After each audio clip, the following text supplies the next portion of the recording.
Tyson Fury fighting Anthony Joshua in December. Has there been a slight change? Has there been a slip road to lead towards the undisputed championship fight happening, where both champions fight each other? So for those who don't know, Tyson Fury, WBC heavyweight champion. Anthony Joshua, WBA, IBF, and WBO heavyweight champion. Around 10 days ago, Dillian Whyte lost to Povetkin. Dillian Whyte was the WBC #1 mandatory contender, which meant that he was mandated to fight the winner of the Tyson Fury, Deontay Wilder trilogy third fight in December. Because he lost that fight to Povetkin, Povetkin now has that #1 slot. Dillian Whyte had been waiting a long time, and the WBC had stated that he was definitely next, and that the winner of Fury Wilder must fight Dillian Whyte in the next fight after this fight in December. But now that Povetkin has won that fight, Mauricio Sullivan, the WBC president, who was interviewed by Boxing Social, his exact words was that the timeline has now changed.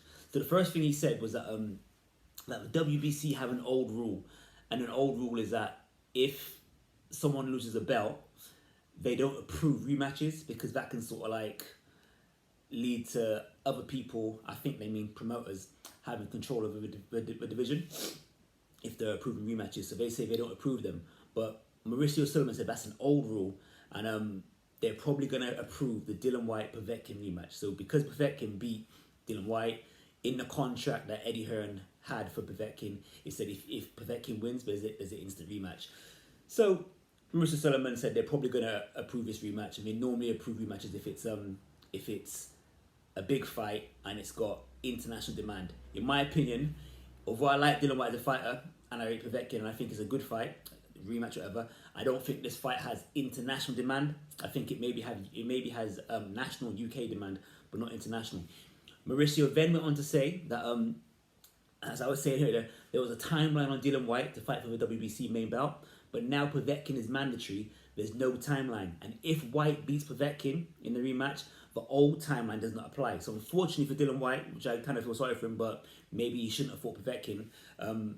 He's now, if he beats Povetkin, yes, he'll become the mandatory challenge again, but he might have to wait a long time to get a WBC shot, because Mauricio Sullivan said the winner of Wilder versus Fury is now able to have a voluntary defense on the road to undisputed. So he more or less said that the road to undisputed can happen sooner, because the Wilder versus Fury winner can now have a voluntary defense.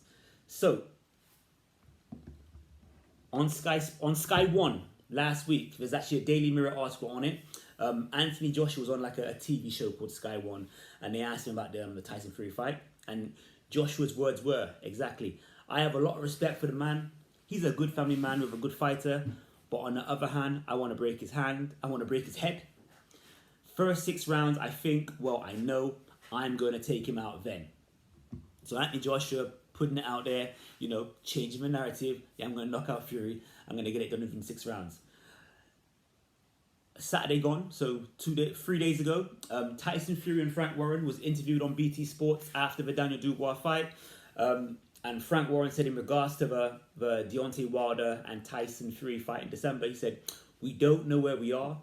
We're trying for the 19th of December in the States or another territory, and we're talking to people about a site fee." So to me, what that means is that they haven't heard much from Deontay Wilder in regards to is the fight definitely taking place, but also they don't know which venue it's going to be held at, or they don't know if it's going to be a closed venue where there's no fans or fans. As you know, we're going through a COVID-19 right now, so how that affects soccer matches and boxing matches, that they can still take place, but there's no fans there. So with boxing, if there's no fans coming to a venue, then there's no gate revenue, and that's a lot less income to come in. So that means that if fighters are contracted to have a certain fee, let's say for example, Fury's going to get 20 million for this fight, and Wilder might get 10 million. They can no longer guarantee that money because the fans aren't paying for tickets, and also there's going to be probably less casino revenue as well. So Frank Warren went on to say that we're looking at other territories. That to me that means other countries like maybe Russia, Dubai, China, where they may pay big money, which might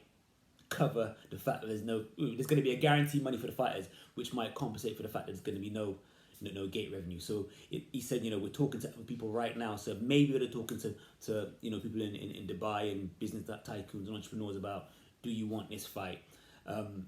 and I'm not sure about the contract, but if the contract doesn't happen, if it doesn't happen in December, maybe contractually that means that Tyson Fury doesn't have to fight Wilder next, because you know, I'm sure there's intricacies in the contract. So when it was presented to Tyson Fury, who was part of the interview, he said, if Wilder can't make December, make the AJ fight.